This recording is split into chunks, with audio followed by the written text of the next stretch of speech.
Shalom saudara sekalian, bagaimana kabarnya? Anda bisa lihat saya nggak bisa lihat Anda, tapi saya percaya bahwa Tuhan memelihara kehidupan kita seturut dengan kuat kuasa anugerahnya yang besar. Saya percaya bahwa berkat Tuhan terus melimpah, yang sedang menapak memasuki bulan demi bulan tahun ini terus sampai nanti ke akhir. Dan saya percaya bahwa Tuhan sedang mengerjakan hal yang luar biasa dalam kehidupan Anda dan saya. Pemakaian Tuhan terus ajaib. Dan saya percaya bahwa seperti hamba-hamba Tuhan dipakai oleh Tuhan dari waktu ke waktu, terus masa demi masa sampai hari ini, dalam sebuah kegerakan gelombang ilahi, saya juga berdoa engkau dan saya terus disertai oleh Tuhan Yesus. Jangan menjadi kendor, jangan jadi lemah. Mungkin Anda sudah melihat apa yang terjadi di masa-masa yang lalu, tapi ke depan kita menapak hal yang baru. Tetap kuat, sejahtera, dan penuh sukacita. Nah, saudara Tuhan, kita buka firman Tuhan sebentar. Efesus yang ketiga. Menarik. Efesus yang didambakan. Keren ya, Efesus artinya didambakan. Yang didambakan, Paulus menulis kitab ini di Roma. Kira-kira ya tahun 60 sampai 63. Siapa yang tahu aslinya? Oke, yuk kita lihat firman Tuhan Efesus ketiga. Saya akan mulai ayat yang ke-9 saja. Ayat ke-8 supaya tidak terputus. Efesus 3 ayat ke-8. Intinya saya akan mengambil ayat 9 sampai ke-11. Kepadaku, kata Paulus, yang paling hina di antara segala orang kudus telah dianugerahkan kasih karunia ini, untuk memberitakan kepada orang-orang bukan Yahudi kekayaan Kristus yang tidak terduga itu. Anda bisa bayangkan bahwa orang-orang non-Yahudi artinya orang Yunani. Yunani bukan berarti Yunani sekarang, tapi adalah orang di luar Yahudi, itu namanya orang Yunani pada hari itu. Orang dengan budaya Hellenism, Yunani, dan itu tipe orang yang pemikirannya, pola hidupnya, gaya kulturnya sangat berbeda dengan pola pikir orang Yahudi. Dan Paulus dipilih Tuhan untuk bicara sama mereka. Nggak gampang juga ya Bapak Ibu. Tetapi itulah konsep yang namanya sebuah amanat agung penginjilan sampai kepada seluruh bangsa. Ayat 9. Dan untuk menyatakan apa isinya tugas penyelenggaraan rahasia yang telah berabad-abad tersembunyi dalam Allah. Alkitab berkata untuk menyatakan apa isinya penyelenggaraan rahasia yang telah berabad-abad tersembunyi dalam Allah. Luar biasa. Ternyata Tuhan punya sebuah rencana yang akan diaplikasikan dalam bentuk sebuah gelombang, sebuah penerapan besar kegerakan yang rahasia yang sudah lama ditentukan oleh Tuhan. Sudah lama. Yang menciptakan segala sesuatu. Artinya dirancang tepat oleh ilahi. Dan ini ada isinya, ada kontennya. Bukan cuma dipanggil, selesai tugas selesai. Kalau Anda melihat pola ini, berarti sebuah rencana besar itu isinya banyak. Untuk menyelesaikan itu, maka Tuhan memilih orang-orang tertentu untuk melakukan isi hati Tuhan. Dan semua itu Alkitab katakan adalah isinya tugas penyelenggaraan rahasia, supaya sekarang oleh jemaat diberitahukan pelbagai ragam hikmat Allah. Oleh jemaat diberitahukan berbagai ragam hikmat Allah kepada pemerintah-pemerintah dan penguasa-penguasa di sorga, sesuai dengan maksud abadi yang telah dilaksanakannya dalam Kristus Yesus Tuhan kita. Luar biasanya adalah oleh jemaat disampaikanlah hikmat ini kepada pemerintah-pemerintah penguasa di sorga. Cerita ini adalah cerita yang juga ada di firman Tuhan, itu adalah ditulis oleh Rasul Petrus. Dikatakan di sana dalam 1 Petrus yang pertama ayat yang ke-12. Luar biasanya adalah surat ini ditulis agak berdekatan waktunya dengan apa yang ditulis oleh Paulus di kitab Efesus kepada jemaat di Efesus. 1 Petrus 1 ayat ke-12, dan kepada mereka telah dinyatakan bahwa mereka bukan melayani diri mereka sendiri, tapi melayani kamu dengan segala sesuatu yang telah diberitakan sekarang kepada kamu dengan perantara mereka yang oleh Roh Kudus diutus dari sorga, menyampaikan berita Injil kepada kamu, hal-hal yang ingin diketahui oleh malaikat-malaikat. Anda bisa bayangkan, jadi ternyata ada hal-hal yang ingin diketahui oleh pemerintah-pemerintah dan penghuni sorgawi yang merupakan rencana besar ilahi yang dibukanya itu adalah kepada manusia. Rencana apa itu? Rencana keselamatan. Saudara Tuhan, yuk kita lihat. Ternyata waktu rencana besar itu terjadi, Tuhan tuh memilih orang. Itu sebabnya dalam kekristenan kita diminta punya yang namanya karakter ilahi, punya sebuah integritas ilahi, punya sebuah kekuatan ilahi, pola pikir sorgawi, sehingga apa yang terjadi dalam kehidupan kita itu selaras dengan kehendak Tuhan di sorga. Nah, kita melihat sebuah cerita, kalau Anda melihat bagaimana cara Tuhan mengerjakan sebuah gelombang keselamatan, gerakan hal besar yang terjadi hari-hari ini. Saya berdoa supaya Bapak Ibu sebagai orang percaya, kita diajar sebagai orang percaya untuk menjadi orang yang lemah lembut. Nah, lemah lembut ini salah satu dari buah roh, dan ini kebetulan kita sedang belajar sepanjang tahun ini, nanti banyak hal akan dibahas soal yang namanya integritas, karakter ilahi, buah roh akan banyak dibahas. Salah satunya bicara mengenai lemah lembut, hancur hati. Orang yang dalam kehidupan ini tuh mudah disentuh oleh Tuhan.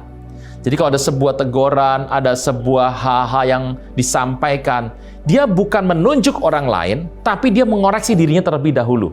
Seringkali kalau ada orang berkata mengenai, beri donasi, bermurah hatilah. Dulu mungkin ada yang bilang begini, wah ini khotbahnya cocok nih buat ipar saya. Ini cocok ini buat mantu saya. Nanti saya beli CD-nya, saya kasih ke dia. Supaya dia lebih murah hati. Nah, kalau bilang, mengampuni. Wah, ini cocok nih khotbahnya nih buat mertua saya. Supaya dia mengampuni saya. Nanti saya kirim saja diam-diam. Supaya dia dengar khotbah ini. Banyak orang kalau dia mendengar sebuah firman, itu firman, ini cocok buat si A. Cocok buat si B. Cocok buat si D. Nah, ini artinya dia adalah menjadi distributor Alkitab, gitu, distributor firman Tuhan. Tapi tidak demikian. Sebetulnya waktu kita mendengar yang namanya firman Tuhan, siapa yang pertama harus mengkoreksi diri? Yang mendengar. Termasuk hari ini kalau saya sedang bicara, kan ini berarti kan saya nggak bisa lihat Anda. Saya sedang bicara kepada benda mati nih, kepada kamera. Artinya saya bicara sama diri saya sendiri. Nah, Alkitab katakan dengan jelas bahwa pada saat kehidupan kita dibentuk oleh Tuhan, sebagai orang Kristen kita belajar menjadi orang yang hancur hati. Apa itu? Mendengar dan mengoreksi diri dalam segala hal. Makanya sebagai orang Kristen tuh kita harus melihat situasi kehidupan Anda dari kecil, perjalanan hidup di mana Tuhan ikut berkarya, itu harus pelan-pelan diikuti. Di situ ada juga yang namanya masalah dalam kehidupan, pengalaman-pengalaman kehidupan, peristiwa-peristiwa promosi, peristiwa-peristiwa kegagalan. Kita belajar banyak hal, kita bicara mengenai keberhasilan, kegagalan kehidupan kita. Semuanya pada saat engkau sedang naik, pada saat engkau sedang turun, yang kita berjanji bahwa engkau dan saya akan semakin naik. Apa yang terjadi luar biasa adalah terus kehidupan kita. Bagaimana Tuhan menggaris sebuah cerita, menulis sebuah cerita dalam kehidupanmu, itu adalah sebuah rencana besar Tuhan untuk menyertakan engkau dan saya dalam gelombang ini. Pak, maksudnya gimana itu? Kita ambil sebuah contoh. Seorang hamba Tuhan yang dipakai di Alkitab luar biasa, dia adalah seorang nabi terbesar yang ada di Timur Tengah. Bukan cuma di Israel, di Timur Tengah. Dikenal sebagai the prophet of law, nabi hukum, yaitu adalah Moshe. Moshe berasal dari keturunan Lewi. Nah, kalau Anda melihat, Moshe dipakai Tuhan luar biasa, dan selalu setiap orang mau dipakai Tuhan, selalu ada masa di mana Tuhan bangkitkan, Tuhan izinkan orang-orang yang berusaha untuk menekan. Kita tahu waktu Moshe hidup, selalu ada Firaun di sana. Waktu Tuhan Yesus lahir ke muka bumi, ada Herodes di sana. Waktu bangsa Israel mau muncul, selalu ada Adolf Hitler Nazi di sana. Selalu ada orang-orang yang akan mulai menekan. Waktu orang Israel mulai dipakai dalam benteng Ahasiveros, selalu akan ada Haman di sana yang berusaha menekan. Selalu ada Amalek, Agag di sana pada zaman Saul yang berusaha menekan. Saya percaya bahwa dalam kehidupan Anda dan saya selalu akan bangkit hal-hal demikian. Tapi jangan takut, Tuhan beserta dengan kita. Saudara Tuhan, yang menarik adalah Musa. Musa diambil dari air. Kenapa? Karena kita nama Moshe artinya drown from the water, diambil dari air. Drown from the water, diambil dari air. Nah, Moshe itu diambil dari air. Kehidupannya dia diambil dari sebuah kehidupan yang akan mati. Ingat bahwa dia dilarung di Sungai Nil karena hari itu diperintahkan oleh Firaun bunuh semua anak. Dibunuh, dari akibatnya hari itu dilarung anak ini, dan putri Firaun mengambilnya. Perhatikan baik-baik, yang mengambil adalah orang kerajaan, diambil. Diambil di sana, Firaun diambil. Putrinya mengambil. Cerita kehidupannya diambil, dibawa jadi besar, dan setelah dia besar, dia melihat sebuah ketidakadilan, dan kemudian membela orang Israel dengan membunuh orang Mesir. Disalahartikan, dia harus pergi kepada mertuanya, bertemu dengan seorang perempuan, dan menikah. Yitro ada di sana di Midian, dan dari sana kemudian dipakai oleh Tuhan secara luar biasa untuk membawa Israel keluar dari Mesir. Bapak Ibu, sebetulnya kalau kita melihat sejarah kehidupan Anda dan saya, sejarahnya Tuhan itu sudah involve, sudah ada di situ. Banyak orang menganggap hidup ini nggak penting, Pak. Semuanya pahit. Buat apa saya kecewa hidup ini? Belajar bersyukur, karena setiap yang terjadi dalam kehidupanmu sebetulnya adalah sebuah pembentukan ilahi untuk masa depan Anda. Kita buktikan ucapan tadi dengan kisah hidup Moshe.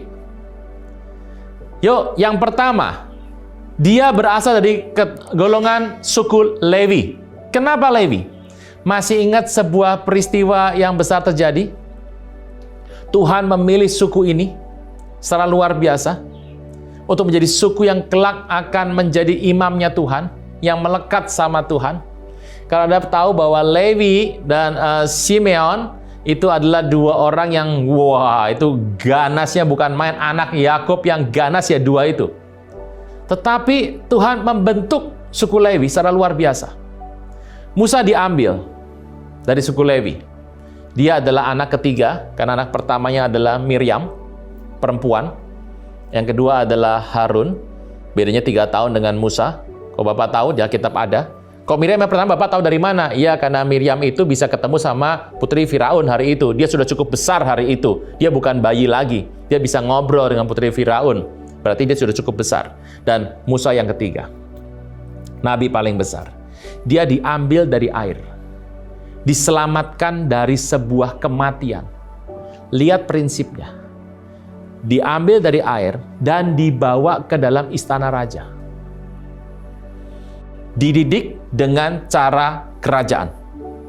Secara luar biasa dia belajar banyak hal, soal obat-obatan, strategi perang, peperangan, senjata, naik kuda, filsafat dia belajar perbintangan, dia belajar yang namanya alam, dia belajar tumbuh-tumbuhan, dia belajar menjinakkan binatang buas, dia belajar untuk berperang, dia belajar untuk menyusup, dia belajar segala hal. Kenapa? Karena dia dibesarkan bersama dengan anak dari putri Firaun.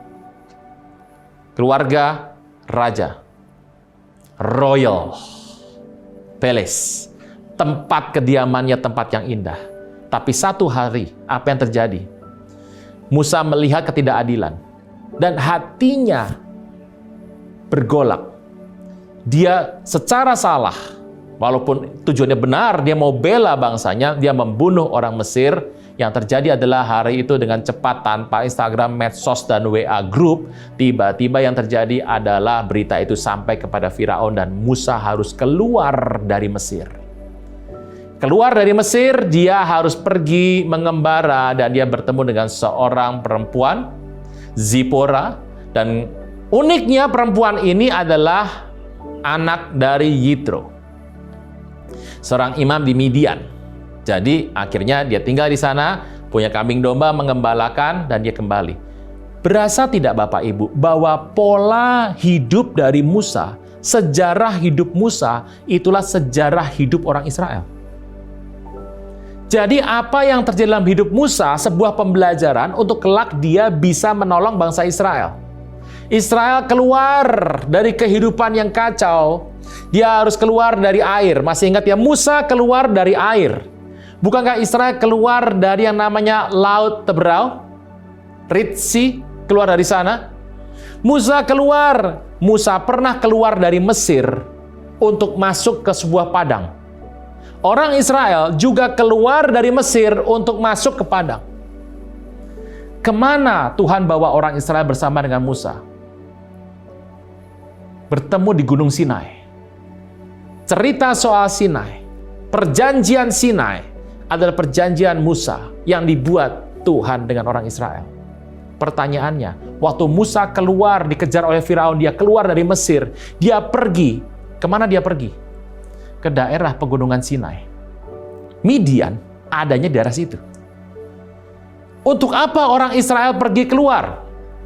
Israel pergi keluar untuk bertemu dengan pola ibadah yang baru, yang luar biasa bersama dengan Tuhan. Sebuah hubungan yang melekat sama Tuhan, menjadi milik Tuhan sendiri, yang ditulis dalam kitab Torah. Cerita ini sudah ada 40 tahun sebelumnya, di mana Musa pada saat dia keluar dari tanah Mesir, dia bertemu dengan Sipora. Dia bertemu dengan sebuah hubungan. Saudara Tuhan, cerita yang mirip terjadi pada hidup Musa, itulah cerita yang terjadi atas orang Israel. Jadi kalau kelak ke depan, apa yang kau alami hari ini, apa yang kau nikmati hari ini, pembentukan yang kau alami hari ini, jangan-jangan adalah sebuah pembentukan dalam hidupmu untuk kelak menjadi pelayananmu bagi orang-orang lain. Saya tidak mengerti Bapak Ibu, bagaimana Anda mengalami hidup ini. Tapi begini, seringkali apa yang kau alami, bagaimana cara engkau merespon hal tersebut, itu adalah sebuah kelak pengalaman untuk Anda dan saya bisa melayani orang lain. Jadi sebetulnya gampang sekali dilihat. Kalau kita mau nurut dengan rencana Tuhan, ngikut rencana Tuhan, kelak, jangan-jangan dengan skala yang lebih besar tapi berbeda, engkau akan membantu orang lain dalam hal tersebut. Anda lihat bagaimana Musa ada di sana. Israel mengalami hal yang enak nggak sebetulnya? Mereka pernah berkata, lebih baik ada di Mesir, bisa makan enak segala hal. Musa pernah makan enak di istana Firaun. Tapi kenapa dia tinggalkan? Untuk sebuah hubungan bersama dengan Tuhan. Kenapa Israel harus tinggalkan semuanya? Orang bilang kalau perbudakan itu nggak enak. Tapi orang Israel masih bilang perbudakan lebih enak daripada padang gurun. Kenapa? Karena mereka harus tinggalkan semua hal tersebut. Kenikmatan dalam perbudakan harus tinggalkan untuk bisa melekat sama Tuhan. Musa sudah mengalaminya. Dia tinggalkan istana, kenikmatan yang dia harus tinggalkan untuk dia bisa melekat sama Tuhan.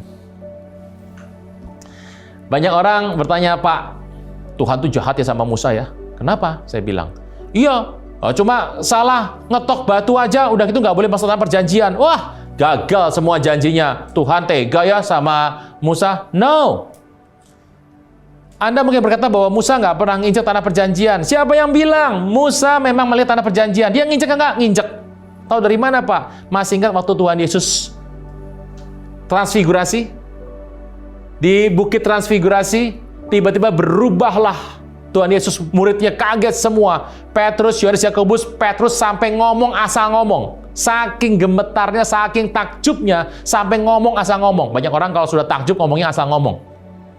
Karena apa? Karena Petrus hari itu melihat Tuhan Yesus tidak seperti biasa. Berkilau, bersinar luar biasa. Dan hari itu ada Musa dan Elia di sana.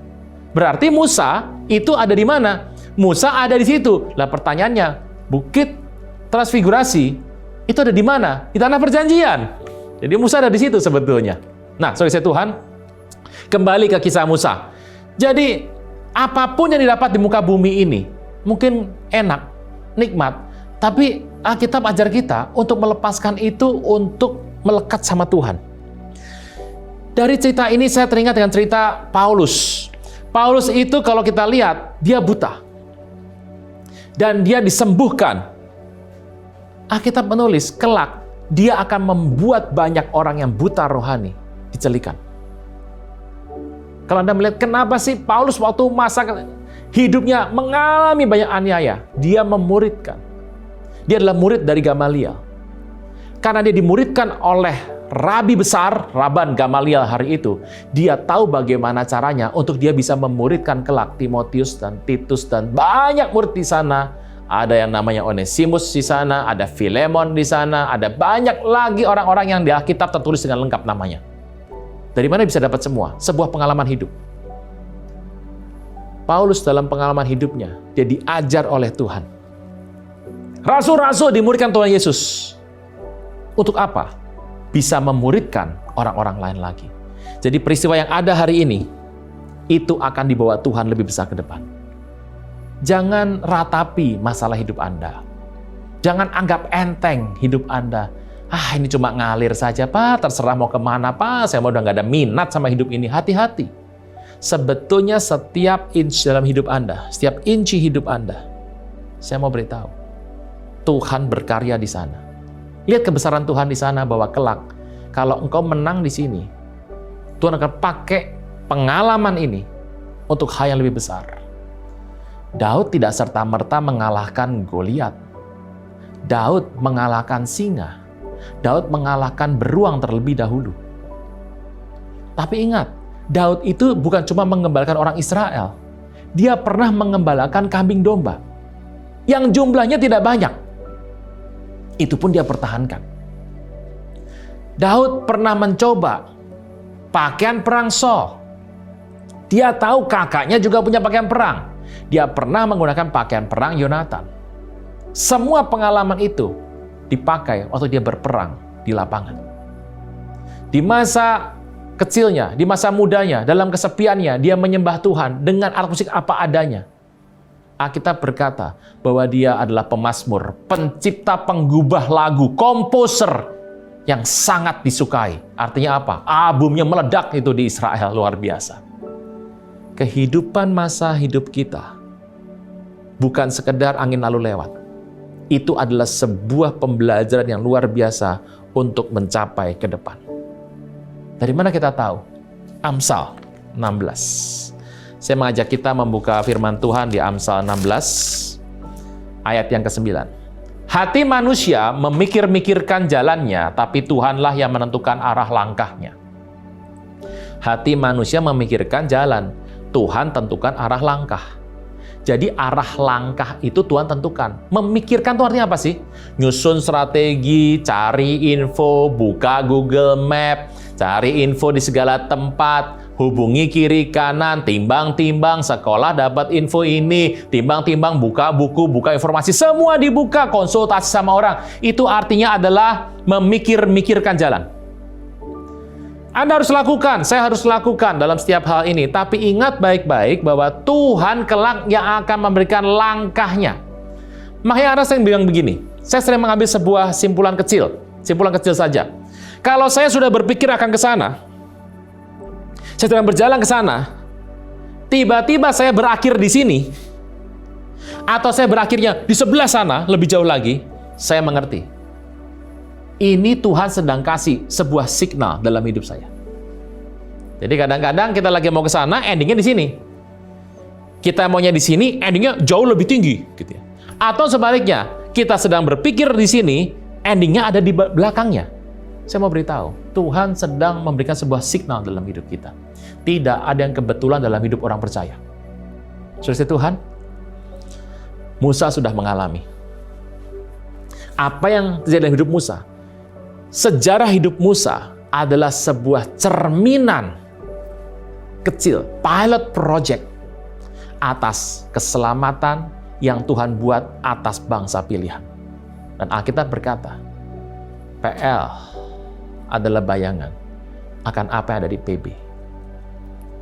Keselamatan dari bangsa pilihan ini kelak akan menyebar sampai ke ujung bumi. Polanya adalah pilot project.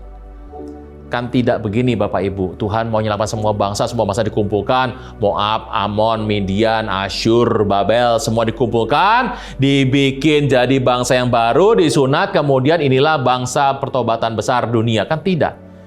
Polanya selalu diambil satu orang, diberkati, dibentuk, dan ini menjadi sebuah simbol, menjadi sebuah acuan, lebih tepatnya, sehingga orang bisa melihat. Hari ini, dalam hidup Anda apa yang engkau dan saya harus lihat? Makanya hidup dalam kehidupan hari ini harus dihargai.